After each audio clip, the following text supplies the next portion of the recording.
আমি ইয়াত আছো হাইৱেত আমি থিয় হৈ আছো যে ট্ৰাকৰ গাড়ীবিলাকৰ ৰাতি ইমান স্পীডত আহে আৰু আমাৰ হেৰি বাইক আৰোহীবিলাকক মই অনুৰোধ জনাওঁ যে আপোনালোকে ড্ৰিংক নকৰাকৈ আপোনালোকে বাইক চলাওক আৰু নিজৰ হেলমেটটো নিজৰ জীৱনৰ কাৰণে নিজৰ ছেফটিৰ কাৰণে আপোনাৰ হেলমেটটো পিন্ধক। আগতে আমি শুনা পালোঁ মই গোলগঞ্জৰ বজাৰৰ পৰা মই আহিলোঁ যে আমাৰ গোলগঞ্জ টাৰ্ণিঙৰ যিটো এটা মৰ্মান্তিক ঘটনা হ'ল একদম মালবাহী ট্ৰাকে আহি আমাৰ গোলগঞ্জৰ পৰা বাইক আৰোহী দুজনমান ল'ৰা আছিল নাম শুনা পালোঁ মই ইয়াতে আহি যে ৰাহুল নাম আৰু এজনৰ কোনো আছে মই নাজানো আহি পেলাই আমি চাওঁ যে ট্ৰাকখন ডাইৰেক্ট আমাৰ হেৰি বাইক আৰোহীক লগাই কিনি একদম দত খাৱৈত একদম পৰি গৈছে আমাৰ ইমান ইঞ্জুৰি দিছে ল'ৰা দুটা আছিল আৰু লগে লগে শুনা পালোঁ যে ইয়াত এটা ডেথ হৈছে আৰু এজন চিৰিয়াছ ইতিমধ্যে আমাৰ ধুবুৰী চিকিৎসা মহাবিদ্যালয় প্ৰেৰণ কৰিছে বুলি শুনা পালোঁ। মই আহ্বান জনাওঁ যে আমাৰ বাইক আৰোহীবিলাকক যে আমাৰ সৰু ভাইটি ডাঙৰ দাদাবিলাকক মই অনুৰোধ জনাওঁ যে আপোনালোকে নিজৰ হেলমেটটো কমচে কম নিজৰ ছেফটিত পিন্ধক কাৰণ পুলিচে যি হেলমেট পিন্ধিব কয় চাওক ইমান আমি ইয়াত আছো হাইৱেত আমি থিয় হৈ আছো যে ট্ৰাকৰ গাড়ীবিলাকৰ ৰাতি ইমান স্পীডত আহে আৰু আমাৰ হেৰি বাইক আৰোহীবিলাকক মই অনুৰোধ জনাওঁ যে আপোনালোকে ড্ৰিংক নকৰাকৈ আপোনালোকে বাইক চলাওক আৰু নিজৰ হেলমেটটো নিজৰ জীৱনৰ কাৰণে নিজৰ ছেফটিৰ কাৰণে আপোনাৰ হেলমেটটো পিন্ধক। আগতে আমি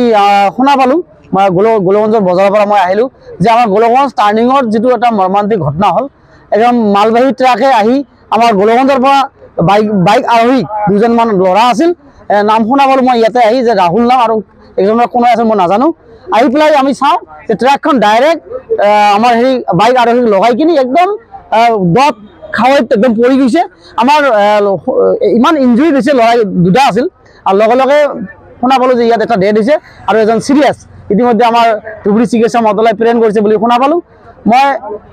আহ্বান জনাওঁ যে আমাৰ বাইক আৰোহীবিলাকক যে আমাৰ সৰু ভাইটি ডাঙৰ দাদাবিলাকক মই অনুৰোধ জনাওঁ যে আপোনালোকে নিজৰ হেলমেটটো কমচে কম নিজৰ ছেফটিত পিন্ধক কাৰণ পুলিচে যি হেলমেট পিন্ধিব কয় চাওক ইমান আমি ইয়াত আছো হাইৱেত আমি থিয় হৈ আছো যে ট্ৰাকৰ গাড়ীবিলাকৰ ৰাতি ইমান স্পীডত আহে আৰু আমাৰ হেৰি বাইক আৰোহীবিলাকক মই অনুৰোধ জনাওঁ যে আপোনালোকে ড্ৰিংক নকৰাকৈ আপোনালোকে বাইক চলাওক আৰু নিজৰ হেলমেটটো নিজৰ জীৱনৰ কাৰণে নিজৰ ছেফটিৰ কাৰণে আপোনাৰ হেলমেটটো পিন্ধক। আগতে আমি শুনা পালোঁ মই গোলগঞ্জৰ বজাৰৰ পৰা মই আহিলোঁ যে আমাৰ গোলগঞ্জ টাৰ্ণিঙৰ যিটো এটা মৰ্মান্তিক ঘটনা হ'ল একদম মালবাহী ট্ৰাকে আহি আমাৰ গোলগঞ্জৰ পৰা বাইক আৰোহী দুজনমান ল'ৰা আছিল নাম শুনা পালোঁ মই ইয়াতে আহি যে ৰাহুল নাম আৰু এজনৰ কোনো আছে মই নাজানো আহি পেলাই আমি চাওঁ যে ট্ৰাকখন ডাইৰেক্ট আমাৰ হেৰি বাইক আৰোহীক লগাই কিনি একদম দত খাৱৈত একদম পৰি গৈছে আমাৰ ইমান ইঞ্জুৰি দিছে ল'ৰা দুটা আছিল আৰু লগে লগে শুনা পালোঁ যে ইয়াত এটা ডেথ হৈছে আৰু এজন চিৰিয়াছ ইতিমধ্যে আমাৰ ধুবুৰী চিকিৎসা মহাবিদ্যালয় প্ৰেৰণ কৰিছে বুলি শুনা পালোঁ। মই আহ্বান জনাওঁ যে আমাৰ বাইক আৰোহীবিলাকক যে আমাৰ